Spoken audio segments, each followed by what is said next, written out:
যে বন্ধুকে আমি আমার বাড়িতে আশ্রয় দিয়েছিলাম তার প্রতি আমার স্বামী এত ইন্টারেস্টেড হয়ে উঠবে, তাকে প্রোটেক্ট করবার জন্য আমাকে অসম্মান করবে, এটা যদি আগে জানতাম তাহলে বাড়িতে থাকতে দিতাম না।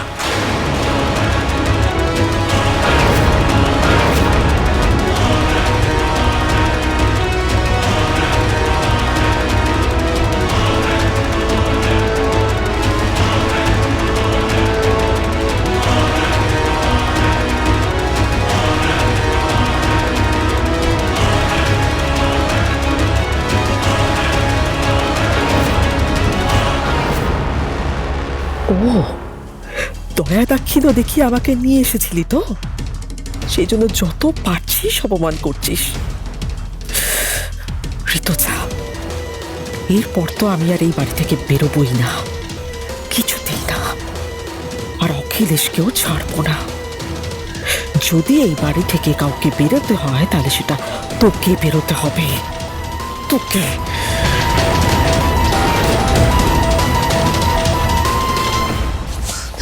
আপনি এখানে কি করছেন? আপনি এখানেও আমার পিছন পিছন চলে এসেছেন? ভুলি হারিয়ে আপনাকে। শোনো, আমি এসেছি বলে না তুমি বেঁচে গেলে, নাহলে এতক্ষণ তোমার খেল খতম হয়ে যেত। তোমার ব্যাগ সময় তোমাকে কোথায় বেঁচে দিত তুমি নিজে জানতেও পারতে না। কোথায় আমাকে থ্যাংক ইউ বলবে তা না বলে তুমি আমাকে খোঁচা মেরে কথা বলছো। Sorry, thank you. শুধু থ্যাংক ইউ না, তোমার বারবার আমার ঋণ স্বীকার করা উচিত, কৃতজ্ঞতা জানানো উচিত যে আমি তোমাকে বাঁচালাম। আমি জানতাম কিছু না কিছু গন্ডগোল তুমি এখানে পাকাবে। নিজেকে সবসময় বড় মনে করলে হয় না কম্পাস। আমি একাই সবকিছু করতে পারি, আমি একাই দুনিয়া জিতে নিতে পারি, এটা খুব ভুল ধারণা। ভুলে যেও না, সবার কিছু না কিছু দুর্বলতা থাকে, কেউ সর্বশক্তিমান না, তুমিও না। আচ্ছা, কত বড় একটা বিপদ হতে পারতো তুমি বুঝতে পারছো? অন্য একটা দেশে এসছো, একা একা ঘুরে বেড়াচ্ছ, গুন্ডারা আজকে তোমার কাছ থেকে তোমার ব্যাগ ছিনতাই করতে এসেছিল। ব্যাগ মোবাইল ছেড়ে কোথায় নিজেকে সামলাবে তা না, ওদের সাথে হাতাহাতি করছিলে তুমি। ওরা রাস্তার গুন্ডা না, ওরা আমাকে এয়ারপোর্ট থেকেই ফলো করছিল। ফলো করছিল? কেন? তুমি জানো কেন ওরা তোমাকে ফলো করছিল? কেন বলো? তোমার মোবাইল তোমার ব্যাগ নিতে চাইছিল কেন? কি হলো, উত্তর দিচ্ছ না কেন? তোমার ব্যাগ তোমার মোবাইলের মধ্যে কি এমন আছে? তেমন কিছুই নেই, কিছু উদ্ভট যন্ত্রপাতি ছাড়া।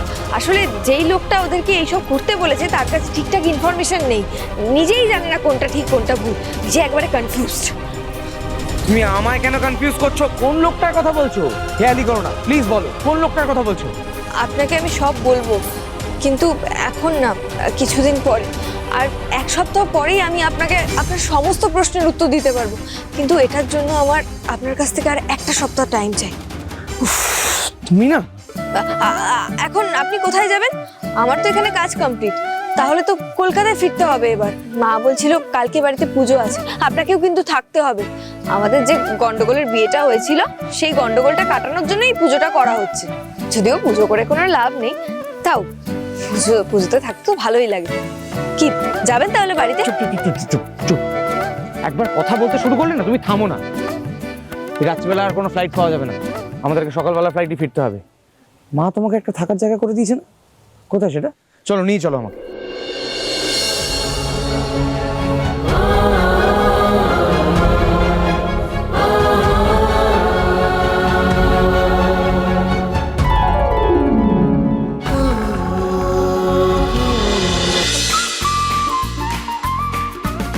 কম্পাস সোম থেকে রবি প্রতিদিন সন্ধে ৬টায় স্টার জলসায় ও জিও হটস্টারে।